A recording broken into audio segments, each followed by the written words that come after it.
ദൈവത്തിന് നമ്മോടുള്ള അനന്തമായ സ്നേഹത്തെ ഓർമ്മപ്പെടുത്തുന്ന തിരുവചനങ്ങൾ.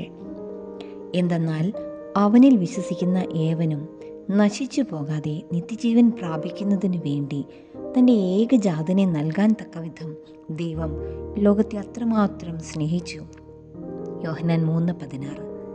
തന്നെ സ്വീകരിച്ചവർക്കെല്ലാം, തൻ്റെ നാമത്തിൽ വിശ്വസിക്കുന്നവർക്കെല്ലാം ദൈവമക്കളാകാൻ അവൻ കഴിവ് നൽകി. യോഹന്നാൻ 1:12. ദൈവത്തിന് നമ്മോടുള്ള സ്നേഹം നാം അറിയുകയും അതിൽ വിശ്വസിക്കുകയും ചെയ്തിരിക്കുന്നു. ദൈവം സ്നേഹമാണ്. സ്നേഹത്തിൽ വസിക്കുന്നവൻ ദൈവത്തിലും ദൈവം അവനിലും വസിക്കുന്നു. 1 യോഹന്നാൻ 4:16. നാം ദൈവത്തെ സ്നേഹിച്ചു എന്നതിലല്ല, അവിടുന്ന് നമ്മെ സ്നേഹിക്കുകയും നമ്മുടെ പാപങ്ങൾക്ക് പരിഹാര ബലിയായി സ്വപുത്രനെ അയക്കുകയും ചെയ്തു എന്നതിലാണ് സ്നേഹം. 1 യോഹന്നാൻ 4:10. വിദൂരത്തിൽ നിന്നും കർത്താവ് അവന് പ്രത്യക്ഷപ്പെട്ട് അരുളി ചെയ്തു, എനിക്ക് നിന്നോടുള്ള സ്നേഹം അനന്തമാണ്, നിന്നോടുള്ള വിശ്വസ്തത അചഞ്ചലവും. ജെറമിയ 31:3. കർത്താവിൻ്റെ സ്നേഹം ഒരിക്കലും അസ്തമിക്കുന്നില്ല. അവിടുത്തെ കാരുണ്യം അവസാനിക്കുന്നില്ല.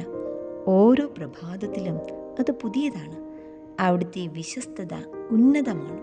വിലാപങ്ങൾ 3:22-23. ഞാൻ നല്ല ഇടയനാണ്. നല്ല ഇടയൻ ആടുകൾക്ക് വേണ്ടി ജീവൻ അർപ്പിക്കുന്നു. യോഹന്നാൻ 10:11. നിന്നോട് ഔദാര്യം കാണിക്കാൻ കർത്താവ് കാത്തിരിക്കുന്നു. നിന്നോട് കാരുണ്യം പ്രദർശിപ്പിക്കാൻ അവിടുന്ന് തന്നെ ഉയർത്തുന്നു. ഏശയ്യ 30:18.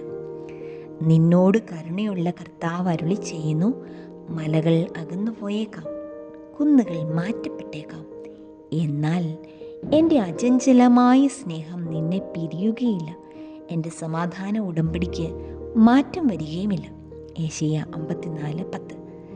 അവിടുന്ന് അവനെ മരുഭൂമിയിൽ ശൂന്യത ഊരിയിടുന്ന മണലാരണ്യത്തിൽ കണ്ടെത്തി.